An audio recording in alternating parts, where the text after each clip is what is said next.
Hey guys, Desolate Magic here, and in about an hour or two I'll be uploading the full 1 hour documentary slash podcast about what's really going on with the OGL, about what led up to the OGL, what every little detail is, why they added it in, the company's history, their financials, like what staff moved around, that kind of like real deep stuff. So if you want to know like really what's going on with the OGL, well then definitely watch for that. It is highly political because the company is, so I can't really avoid it. But this is the 7-minute version of what's going on.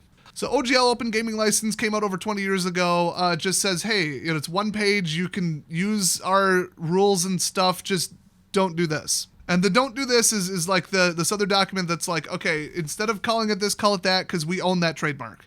Don't use this exact city name. Don't use this exact spell name. Just call it a generic thing. Okay, now we're good. And so you abide by the license, and then that hands off. They don't want to cut nothing. You are now legally protected if you make your own D&D module and you can sell it for financial gain, give it up for free, or anything in between. That was the original OGL 1.0, Open Gaming License. So about a year after it came out, somebody asked, well, why can't Wizards of the Coast just like go back on this and make a worse version of it? And they themselves answered in a statement, April 29th, 2001, yes, it could. I mean, however, the license already defines what will happen to content that has been previously distributed using an earlier version of the OGL, like implying if we were to come out with a new version that was bad. In fact, they even referenced Section 9 of the OGL. So as a result, even if Wizards made a change you disagreed with to like a newer version of OGL, I'm just paraphrasing there, you could continue to use an earlier acceptable version at your option. Because remember, the OGL, the first one, in perpetuity is basically what it says. So they're trying to come out with 1.1, this revised edition that's 10 times as many pages. It's a bunch of words. It's all, we can steal your content whenever we want and just use it. We can turn it into a movie or turn it into our own book, publish it on our website. If we like it, it's ours. Boo-hoo. And also, they can give you a 30-day notice for, I thought it said any reason, but for sure, basically a 30-day takedown warning, eliminate this from existence, don't sell it, goodbye, we're suppressing this. If it's containing any content that they find to be like discriminatory or whatever. And it's like, well, yeah, good. If somebody makes something that makes your brand look bad, but remember, this is WotC, their idea of racism is pretty much just the opposite of it. And the idea of anti-racism is just racism. I mean, look at how they hire people. Oh, I go into depth on it in the other video. So they control the content. They want to make sure it's like lefty woke approved, which is always a good direction and totally consistent. And they can just straight up steal your content and do whatever they want with it. They could make a sequel. They could just take it, make it into a book and sell it themselves. Like read the OGL 1.1. It's awful. So that's why people are up in arms. But the number one thing is anybody who makes, I think it was 50,000. It might have just been a penny. If you make money at all, you got to report it to WotC. Well, now you've profited off it, so now you have to report all of your income, all your finances to us. What are the costs? Who did you hire? What are the cost of goods? What are the shipping? What's your total sales numbers? Everything, you got to report it to them. They are basically now the IRS auditing your $5,000 Kickstarter. Now, to me, they probably just want to know about it, and they just want to be like, okay, we're making money on this, but it's not too much, But that's giving them the benefit of the doubt. So they're going after the, as they put it, less than 20 people or entities that are making $750,000 or higher.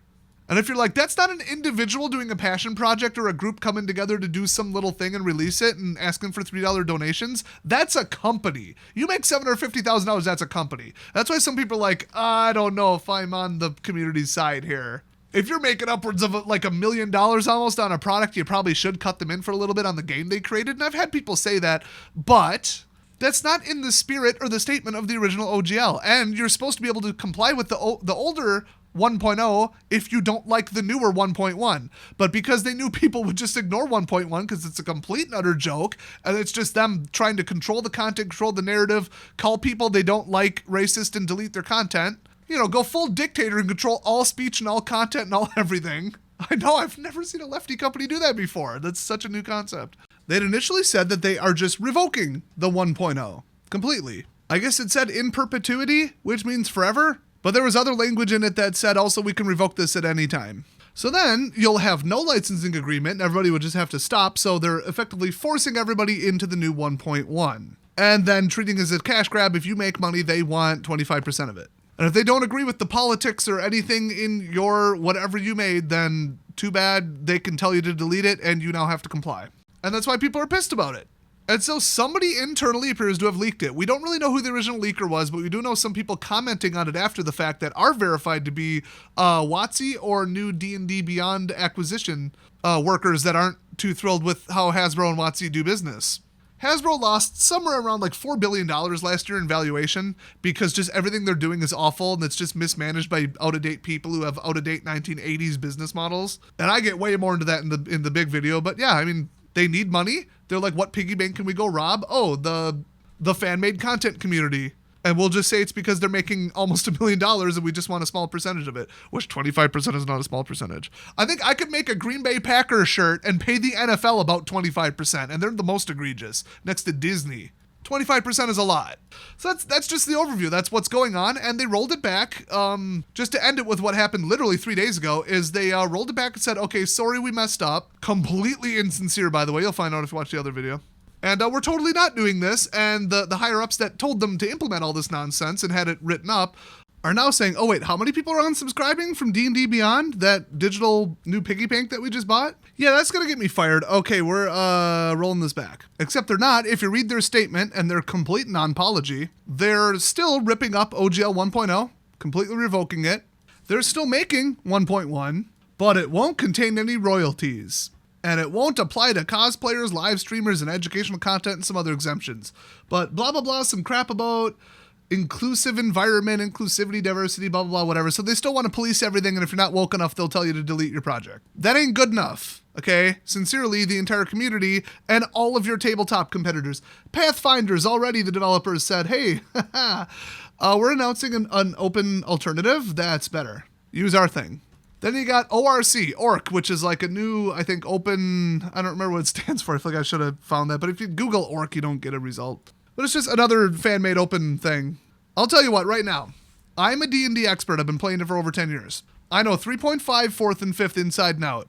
I could create a dice combat and character sheet and skill system, plus an entire lore and world to go around it in about a month by myself. So what they've created in the D&D world with their multi-billion-dollar company is basically nothing. And then legally, they have no footing to stand on to tell people, well, you're using a different universe, whatever, you're just using our set of rules and our mechanics, which aren't copyrightable or trademarkable in any way. And now we're going to demand money for it and try to control it because of political reasons with our twisted, sick versions of what we consider to be acceptable. Yay, it's all better now, guys. Woo. We did it. We saved the brand. Yeah, Hasbro's going broke. Look at their stock price last year. That's the tip of the iceberg. Go watch my other video. They came out, they fake apologized. It's all because they're losing subscriptions right now and losing money left and right. The unsubscribe section of the website crashed. So many people were like, I'm not supporting this, goodbye, on D&D Beyond. And so they came out and said, well, we're still doing most of it, but we're not taking a cut. And then they're going to try to add that later to like a 1.2 is the rumor.